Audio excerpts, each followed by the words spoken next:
Hello students, welcome back to my YouTube channel. I am Aryanath Singh, MBBS student from AIIMS New Delhi. और इस video में मैं सभी एस्पिरेंट्स जो ये वीडियो देख रहे हैं उनसे ये बताना चाहता हूँ कि यार तुम ड्रॉप या जो कट ऑफ के पीछे का जो वीडियो देख रहे हो ना डिफरेंट चैनल्स पे, वो तो तुम देखो ही देखो। मैं अगले वीडियो में ड्रॉप एंड कट ऑफ के बारे में भी आपको बताऊँगा, ठीक है। आने वाले वीडियोज़ में डिटेल में कट ऑफ के बारे में, किस स्टेट का कैसा कट ऑफ जाने वाला है गवर्नमेंट मेडिकल कॉलेज का, ठीक है। State wise cut off, all India cut off, या फिर आपका ये आपको ड्रॉप लेना चाहिए या नहीं। अगर आप डाइसी हो तो आप किन किन पैरामीटर्स को दिमाग में रखो ताकि आप एक फर्म डिसीजन ले पाओ, इन्फॉर्म डिसीजन ले पाओ कि ड्रॉप लेना चाहिए कि नहीं। पर इस वीडियो में मैं पहले आपको 3 लेसन्स देना चाहता हूँ जो नीट 2020 के एस्पिरेंट से बात करने के बाद मेरे को रियलाइज़ हुआ, as well as paper analyse करने के बाद नीट 2020 का मेरे को लगा कि ये 3 चीज़ें आपको मालूम होनी चाहिए, ठीक है। ये उन स्टूडेंट्स के लिए भी है जो नीट 2020 का पेपर दे के आए हैं, एंड नीट 2021 एस्पिरेंट्स के लिए भी है जो अगले साल पेपर देने वाले हैं।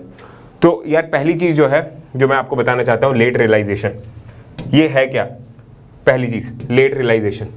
बहुत ढेर सारे स्टूडेंट्स मेरे को इंस्टाग्राम पे मैसेज किए नीट का पेपर देने के बाद कि भैया मेरे को अच्छा लग रहा था पेपर देने के बाद, मतलब कि मेरा पेपर काफ़ी मेरे को लगा कि आसान गया, ठीक है। पेपर की डिफिकल्टी उतनी नहीं थी और मैं बहुत अच्छा कर सकता हूँ।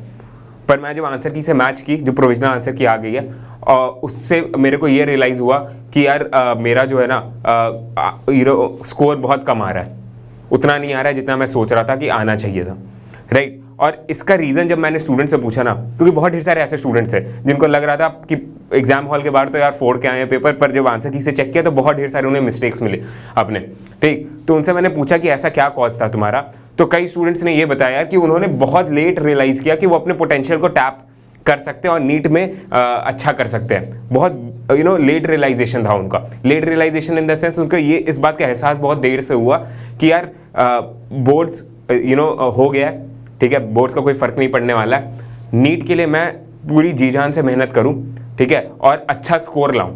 ये बहुत बाद में रियलाइज़ किया, क्योंकि उन्होंने बाद में ये रियलाइज़ किया तो जो एक होता है ना पूरे इंटेंट के साथ, ठीक है, और एक पूरे अवेयरनेस के साथ प्रिपरेशन करना कि हाँ मेरे को अच्छा करना है नीट में, उन्होंने बहुत बाद में शुरू की। तो जो सीरियस प्रिपरेशन का जो टाइम था उनके लिए काफ़ी कम रह गया और इसलिए उन्होंने अच्छे से चीज़ें प्रिपेयर नहीं कर पाई, बहुत टुकड़ों में प्रिपरेशन की।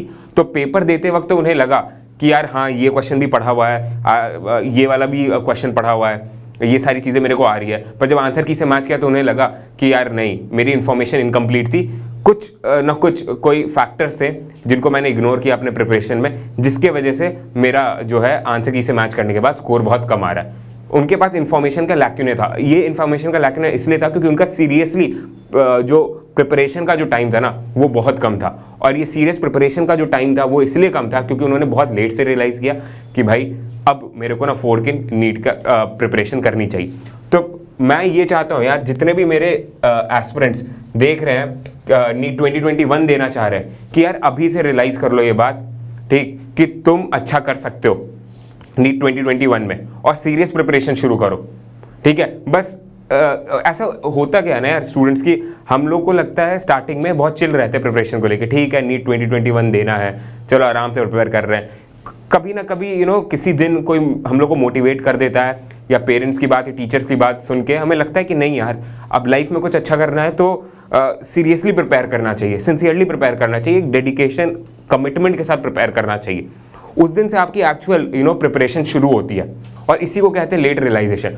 और मैं ये नहीं चाहता कि आप ये चीज़ रियलाइज लेट करो। मैं चाहता हूँ इस वीडियो के बाद से ही आप एक कॉन्फिडेंस, डिटर्मिनेशन और कमिटमेंट के साथ नीट 2021 की प्रिपरेशन शुरू कर दो। अगर आप ड्रॉप ले रहे हो, आपने सोच रखा है, हालांकि मैं ड्रॉप लेना चाहिए नहीं लेना चाहिए उसका एक अलग वीडियो बना दूंगा, ठीक है, तो do subscribe to the channel, आपको पता चल जाएगा कब मैं वो वीडियो अपलोड किया हूँ। पर अगर आप ऑलरेडी डिसाइड कर रखे हो कि मेरे को ड्रॉप लेना है, तो प्लीज़ यार ये बात ना लेट मत रियलाइज करना, अभी से ही प्रिपरेशन अच्छे से शुरू कर दो नीट 2021 के लिए। दूसरी चीज़ जो मैं आप सभी को बताना चाहता हूँ, लेसन देना चाहता हूँ, कि पेपर बहुत इजी था। आप सभी जगह से सुन चुके हो, आपको सुनने में भी आ गया होगा कि कट ऑफ जो है 585 प्लस 590 प्लस जाने वाला है, जो कि काफ़ी हाई कट ऑफ है, राइट, और पेपर काफ़ी ईजी है। तो ये जो है ना ईजी पेपर, इसमें हुआ क्या, पेपर इजी था फिर भी स्टूडेंट्स कई लोग 490 पे अटक गए, 535 पे अटक गए, आप कंप्लीटली रिलेट कर पा रहे होगे मेरे से। आपने भी पेपर दिया होगा, आपको लगा होगा कि पेपर ईजी है, राइट, पर आप पेपर में अच्छा स्कोर नहीं कर पा रहे हो। क्यों? क्योंकि कई स्टूडेंट जो है 180 क्वेश्चन तक पहुंच नहीं पाए, वो अटक गए किसी ना किसी क्वेश्चन पे। देख यार, एक दो क्वेश्चन तो टफ आता है, मॉडरेट लेवल का आता है। आपके माइंड में होता क्या है ना कि आप जो क्वेश्चन रीड कर रहे हो तो आपको लगता है ईजी है, ईजी है, ईजी है, तो आप, क्योंकि आपको लग रहा है कि यार पहले 10 क्वेश्चन इजी थे, आपसे हो जा रहे थे, तो 11वां क्वेश्चन भी इजी होगा। एंड अगर वो टफ हुआ एक्चुअली में क्वेश्चन, तो आप उसको करते वक्त आप क्या सोचते हो कि यार ये भी इजी होना चाहिए, मेरे से हो क्यों नहीं रहा, और वहां पे आप ईगो फाइट मारना शुरू करते हो, सेंटी हो जाते हो, ठीक है, कि पेपर इजी है, ये क्वेश्चन भी इजी होना चाहिए, एंड आप टाइम वेस्ट कर देते हो, और जिसके वजह से आप 180th क्वेश्चन पे नहीं पहुंच पाते हो। और मैंने पहले भी अपने वीडियो में कहा था, ठीक है, 3 डोंट्स फॉर नीट 2020, कि यार कहीं अटकना मत 15 सेकंड से ज़्यादा। बहुत ढेर सारे स्टूडेंट्स ने मेरे को बोला कि 15 सेकंड से ज़्यादा टाइम कई क्वेश्चन को रीड करने में लगा दिया। पेपर देने के बाद, एग्जाम हॉल से निकलने के बाद, लोगों की एनालिसिस जानने के बाद मेरे को पता चला कि वो क्वेश्चन टफ था, बाकी क्वेश्चन ईजी थे। तो आप क्या किए, आप अटक गए पेपर के बीच में, और यही नहीं करना होता है यार। एक क्वेश्चन आपको अटका देगा और वहीं पे आप रेस में पीछे हो जाओगे। आपको सारे क्वेश्चंस देखने होते हैं, क्वेश्चन सिंपल होते, एक दो बीच में टफ क्वेश्चंस रहेंगे, रिलेटिवली टफ होंगे, ठीक है, नीट का पेपर है तो आसानी होंगे वो क्वेश्चंस, ठीक, घर पे जाओगे तो कर लोगे, पर उस समय एग्जाम हॉल में आपको क्वेश्चन थोड़ा टफ लगेगा। आप सोचते हो कि यार ये इजी है, पेपर इजी चल रहा है अभी तक, ये क्वेश्चन भी इजी होना चाहिए, आप फाइट मारना शुरू करते हो और गलती पे गलती करते जाते हो। गलती ये करते हो कि आप ज्यादा टाइम दे देते हो क्वेश्चन को, उस क्वेश्चन को छोड़ के आपको आगे बढ़ जाना चाहिए था, और बाकी क्वेश्चन अटेम्प्ट करने के बाद जब आपके पास टाइम बचता तब उस क्वेश्चन को करते। कम से कम आने वाले 20-25 क्वेश्चन के टाइम के साथ तो आप नहीं खेलते, उस 11वें क्वेश्चन के लिए आप आने वाले 20-25 क्वेश्चन को त्याग दिए, उन पे कम टाइम दिए। और जब कम टाइम देते हो ना यार इतने प्रेशर वाले सिचुएशन में, तो सिली मिस्टेक्स हो ही जाती है। या तो आप नॉट नहीं पढ़ लोगे, ठीक है, इनकरेक्ट पूछ रहा होगा, करेक्ट पढ़ लोगे, और पहला ऑप्शन आपको एग्जामिनर ऐसे ही देता है जिससे आप गलत मार्क करके आ जाओ, समझ रहे हो। तो ये आपको यार याद रखना है, जब भी मॉक टेस्ट आपका आने वाला हो रहा है ना, कोई भी मॉक टेस्ट, अच्छे से प्लान करके जाओ, माइंडसेट करके जाओ कि यार मेरे को 180 क्वेश्चन तक पहुंचना है, बीच में अटकना नहीं है। अभी से प्रैक्टिस करो यार, खूब प्रैक्टिस करो इस चीज की।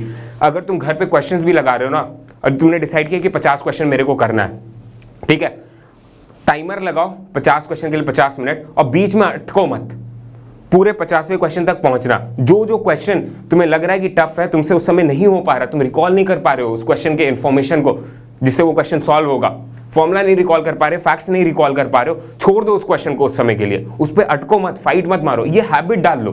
वरना होता क्या ना, हमारे अंदर एक बेसिक इंस्टिंक्ट हो जाता है कि ये क्वेश्चन हो कैसे नहीं रहा है, उस पर आप एकदम लगे पड़े रहते हो एंड पूरा टाइम निकाल देते हो उस क्वेश्चन पे। तो ये नहीं करना। मैं इसलिए इतना टाइम दे रहा हूँ ना इस पॉइंट पे, क्योंकि आपकी आदत बन जाती है, और मेरी भी आदत थी यार एज अ स्टूडेंट, फाइट मारने की, क्वेश्चन पे टाइम वेस्ट करने की, एक ही क्वेश्चन पे। मतलब यार तुम 11वें क्वेश्चन पे अटके हो, तुम्हारे 169 क्वेश्चंस अभी बचे हुए हैं, तुम उनको तो देख लो यार, यहीं पे तुम अटके रह जाओगे, ऐसा मत करो, ठीक है। दूसरी चीज, ये इजी पेपर में मैं ये कहना चाहता हूं, पेपर इजी था पर बहुत स्टूडेंट्स ने सिली मिस्टेक की। बहुत स्टूडेंट ऐसे हैं जिन्होंने बबलिंग गलत की है, बहुत स्टूडेंट ऐसे हैं जिन्होंने क्वेश्चन गलत पढ़ा है, ऑप्शन गलत इंटरप्रेट किया है, सब कुछ सिंपल था, आसान था, पर सिली मिस्टेक करके डुबा दिया। कैसे मतलब यार बहुत दुख होता है ये बताते हुए आप सभी को कि ऐसे स्टूडेंट जो बड़े बड़े जो कोचिंग इंस्टीट्यूट्स हैं ना, उसमें रेगुलरली 640 650 ला रहे थे, पर यहाँ पे उनका मार्क्स गिर गया, 580 ला रहे हैं, कोई 460 तक गिर गया है, समझ रहे हो। तो बहुत अच्छे मार्क्स स्कोर करने वाले स्टूडेंट बहुत सिली मिस्टेक्स करके आ गए, क्योंकि मैंने आपको बोला था यार हर क्वेश्चन को उसके मेरिट पे डील करो, ठीक है। 21st क्वेश्चन अटेम्प्ट कर रहे हो, 20th के बारे में मत सोचो, 22nd के बारे में मत सोचो, सिर्फ 21st वाले पे फोकस करो।